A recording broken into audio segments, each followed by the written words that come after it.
بسم اللہ الرحمن الرحیم۔ حضرت آدم علیہ السلام کی تخلیق سے پہلے اللہ پاک نے صرف دو طرح کی مخلوق پیدا کر رکھی تھی، نوری اور ناری۔ نوری فرشتوں کو کہا جاتا ہے جن کو اللہ نے نور سے تخلیق کیا لیکن ان کے جوڑے پیدا نہ کیا، جس وجہ سے فرشتوں کی اولاد نہیں ہوتی اور نہ ہی نسل چلتی ہے۔ جبکہ ناری جنات کو کہا جاتا ہے جنہیں اللہ نے آگ سے پیدا کیا۔ جنات میں سے سب سے پہلے سمحون جن کو پیدا کیا گیا تھا۔ اللہ تعالیٰ نے سمحون کو زمین پر بھیجا تو اس کو زمین پر ایک جن لڑکی ملا دیا۔ اس جن نے اس لڑکی کے ساتھ شادی کر لی اور ان دونوں کی خوب نسل بڑھ گئی۔ پہلے پہل تو جن بھی فرشتوں کی طرح ہر وقت اللہ تعالیٰ کی عبادت میں مشغول رہا کرتے تھے۔ بعد میں ان جنوں میں سے کچھ نے اللہ تعالیٰ کے حکم کو ماننے سے انکار کر دیا، جس کی وجہ سے یہ اللہ تعالیٰ کے نافرمان ٹھہرائے گئے۔ جنات میں سے ایک نامی گرامی جن جلیبہ اور اس کی بیوی کا نام تبلیس تھا۔ یہ دونوں بہت ہی قد دراز اور بہادر تھے۔ جلیبہ شکل و صورت سے ببر شیر کی طرح نظر آتا تھا اور تبلیس عورت جس کی شکل بھیڑیے سے ملتی جھلتی تھی۔ جلیبہ جنوں کا سردار تھا، اس کے نام سے باقی سب جن خوف کھاتے تھے۔ ان کے گھر میں ایک بیٹا پیدا ہوا جس کا نام انہوں نے عزازیل رکھا تھا۔ عزازیل اپنے والد کی طرح بہادر اور قد کا بہت لمبا تھا۔ روایات میں ہے حضرت آدم علیہ السلام کی ولادت سے 50,000 سال سے زیادہ عرصے پہلے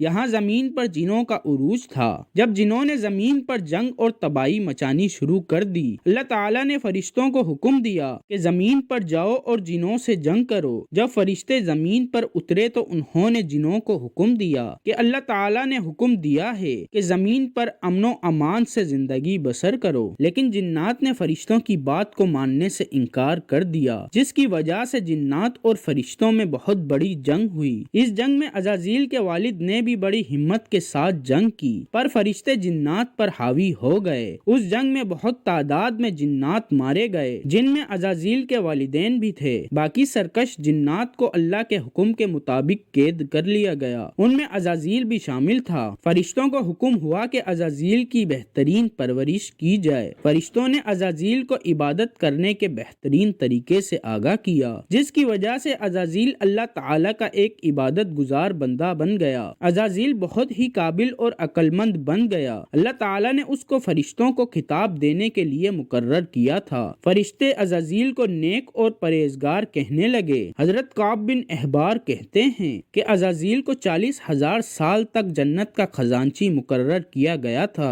80,000 سال تک وہ فرشتوں کے ساتھ رہا تھا۔ 20,000 سال تک عزازیل فرشتوں کو تعلیم و تربیت دینے کے لیے معلم مقرر کیا گیا تھا۔ حضرت جبرائیل، میکائیل، اسرافیل اور عزرائیل علیہ السلام بھی عزازیل سے تعلیم و تربیت حاصل کیا کرتے تھے۔ اللہ تعالیٰ تو رب کائنات ہے، اس سے کوئی چیز چھپی ہوئی نہیں ہے۔ اللہ کے علم میں تھا کہ یہ ایک دن میرے حکم کو جھٹلا دے گا، اس کا خاتمہ کفر پر ہوگا۔ ایک دن عزازیل نے لوح محفوظ کو دیکھا جس پر لکھا ہوا تھا، میں شیطان مردود سے اللہ کی پناہ مانگتا ہوں۔ اس کے بعد تقریباً 2000 سال تک عزازیل روتا رہا اور اللہ تعالیٰ کی عبادت میں مصروف رہا اور اللہ تعالیٰ سے سوال کرنے لگا، اے اللہ، یہ اتنا بڑا شیطان مردود کون ہے جس سے پناہ مانگی جا رہی ہے؟ عزازیل کے سوال کا جواب دیتے ہوئے اللہ تعالیٰ نے فرمایا، میں نے ایک بندے کو اپنی ہر نعمت سے نوازا ہے، وہ بندہ ایک دن میرے ایک حکم کو ماننے سے انکاری ہو جائے گا، جس کی وجہ سے اس کی ساری عبادت کو ضائع کر دیا جائے گا، وہ بندہ شیطان بن جائے گا۔ یہ وہ شیطان مردود کا ذکر کیا جا رہا ہے۔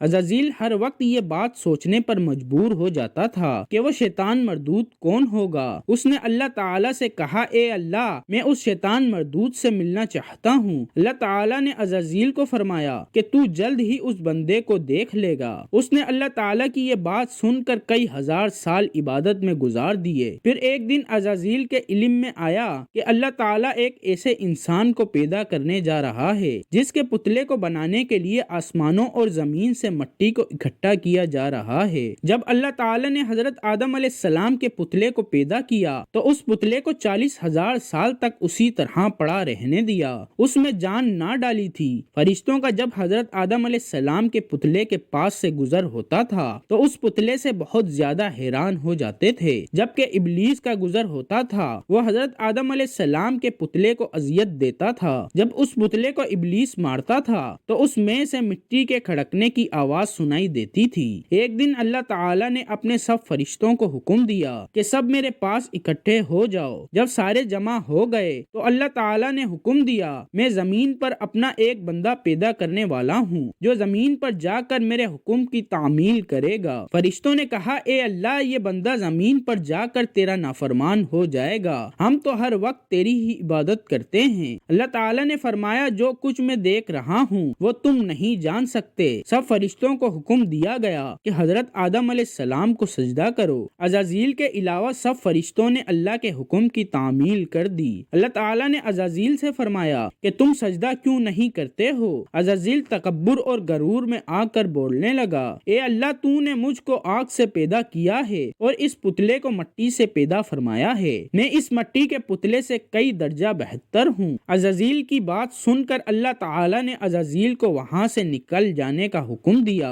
کہ یہاں سے چلے جا، تو شیطان مردود ہو چکا ہے، تم پر قیامت تک میری لعنت ہوتی رہے گی۔ پھر عزازیل نے کہا، اے اللہ، مجھے قیامت کے دن تک زندہ رہنے دے۔ اللہ تعالیٰ نے عزازیل کی بات کو مان لیا اور اس کو قیامت تک کی مہلت دے دی۔ عزازیل نے کہا کہ میں تیرے بندوں کو ہر طرح سے تیرے حکم کا نافرمان کرتا رہوں گا، جن میں سے بہت زیادہ بندے میرے شکنجے میں آ کر تیرے نافرمان ہو جائیں گے۔ جب اللہ تعالیٰ نے عزازیل کو یہ الفاظ کہتے سنا، فرمایا، اسی وقت یہاں سے چلا جا، جو میرا بندہ تیری بات کو مان کر میرا نافرمان ہو جائے گا تو میں اس کو جہنم کی آگ میں ڈال دوں گا۔ تو عزازیل کو تکبر اور غرور کرنے اور اللہ تعالیٰ کا حکم نہ ماننے کی وجہ سے آسمانوں سے زمین پر پھینک دیا گیا تھا۔ اس طرح عزازیل نے اپنی ساری عبادت کو رائگاں کر لیا تھا۔ وہاں سے نکل کر وہ عزازیل سے ابلیس بن گیا۔ قرآن پاک کے علاوہ دوسری آسمانی کتابوں، عقیدوں میں بھی اس کا ذکر پڑھنے کو ملتا ہے۔ یونانی کتابوں میں اس کو اپولیسین اور مقدس کتاب میں اس کو سیٹل لوسیفر کے نام سے پکارا گیا ہے۔ شروع سے ایک عقیدہ لوسیفر کو سچا مانتا آ رہا ہے، وہ عقیدہ شیطان کی عبادت کرتا ہے۔ یہ عقیدہ رکھنے والوں کا کہنا ہے کہ لوسیفر بالکل ٹھیک تھا۔ وہ کہتے ہیں کہ لوسیفر نے خدا کے حکم کو نہ مان کر اچھا کیا ہے، وہ لوسیفر کو خدا کے برابر مانتے ہیں، نعوذ باللہ، وہ شیطان کی عبادت میں مشغول رہتے ہیں۔ ایسا عقیدہ رکھنے والے لوسیفر زم کہلاتے ہیں۔ روایت میں ہے کہ ابلیس کو موت اس وقت آئے گی جب اسرائیل پہلا سور پھونکنے کے بعد دوسرا سور پھونکنے کی تیاری کر رہے ہوں گے۔ قرآن میں حکم ہے کہ روز حشر کے بعد ابلیس اپنے پیروکاروں سے اعلان کرتا ہوا کہے گا کہ تم اپنے گناہوں کے خود ذمہ دار ہو۔ نیز وہ کہے گا کہ خدا نے تم کو سچا وعدہ دیا تھا،